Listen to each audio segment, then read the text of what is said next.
എന്താ ഭംഗിയെന്ന് നോക്കി. മൂവാറ്റുപുഴയിൽ നിന്നും വെറും 4 കിലോമീറ്റർ മാത്രം അകലെയുള്ള ഒരു സുന്ദരമായ ഒരു ഗ്രാമ കാഴ്ചയാണ് കേട്ടോ ദേ ഈ കാണുന്നത്. വെള്ളം നിറഞ്ഞ് തുളുമ്പി കിടക്കുകയാണ്. അതിലേക്ക് ഇതേ കുട്ടികൾ ചാടി കുളിക്കുന്ന ആ ഒരു കാഴ്ചയൊക്കെ നല്ല ഗംഭീരമായ ഒരു കാഴ്ചയാണ്. ചുറ്റും എവിടെ നോക്കിയാലും ഇതുപോലെയുള്ള കുഞ്ഞു കുഞ്ഞു വെള്ളച്ചാട്ടങ്ങൾ വന്നത് ഈ തോട്ടിലേക്ക് പതിക്കുന്നുണ്ട്.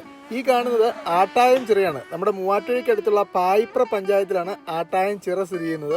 അപ്പോൾ ഇവിടെ വന്നു കഴിഞ്ഞാൽ ഈ ഒരു മനോഹരമായ കാഴ്ച നിങ്ങൾക്ക് നേരിട്ട് ആസ്വദിക്കാൻ പറ്റും. ഒരു വൈകുന്നേരം സമയമൊക്കെയാണ് വരുന്നതെങ്കിൽ ഫ്രണ്ട്സ് ഫാമിലിയൊക്കെ ആയിട്ട് ഒന്ന് ചാടി തിമിർക്കാൻ നല്ല അടിപൊളി സ്പോട്ട് തന്നെയാണ് കേട്ടോ. അപ്പോൾ നീന്തൽ അറിയാവുന്നവർ മാത്രം ചാടുക. അത്യാവശ്യം നല്ല ആഴമുള്ള ഒരു ഏരിയയും കൂടിയാണ്. മുളവൂർ പുഴയുടെ ഈ ഒരു മനോഹര കാഴ്ച നമുക്ക് നേരിട്ട് തന്നെ ആസ്വദിക്കാം. ഒത്തിരി വെള്ളച്ചാട്ടങ്ങൾ അങ്ങിങ്ങന്നായിട്ട് ഒഴുകി വരുന്നുണ്ട്. ഗ്രാമപ്രദേശങ്ങളൊക്കെ ഇഷ്ടപ്പെടുന്നവർക്കൊക്കെ തീർച്ചയായിട്ടും ഇഷ്ടപ്പെടും. കാരണം ഒരുപാട് ഫോട്ടോ സ്പോട്ടുകളൊക്കെ ഉണ്ട് കേട്ടോ. എനിക്ക് തോന്നുന്നു ഫോട്ടോഷൂട്ടിനൊക്കെ പറ്റിയൊരു സ്ഥലം തന്നെയാണ്. അധികം ആരും എത്താത്ത ഈ ഒരു ആട്ടായം ചിറയിലേക്ക് വന്നു കഴിഞ്ഞാൽ നിങ്ങൾക്ക് നല്ല നല്ല ഫോട്ടോസും എടുക്കാൻ പറ്റും. വരുന്നവർ പ്രത്യേകം സൂക്ഷിക്കുക. പ്ലാസ്റ്റിക്കോ മറ്റു മാലിന്യങ്ങളൊന്നും നിക്ഷേപിക്കാതെ സുന്ദരമായ ഒരു പ്രകൃതി അതുപോലെ തന്നെ നിലനിൽക്കട്ടെ. വീഡിയോ പരമാവധി ആളുകളിലേക്ക് ഒന്ന് ഷെയർ ചെയ്ത് എത്തിച്ചേക്കുക.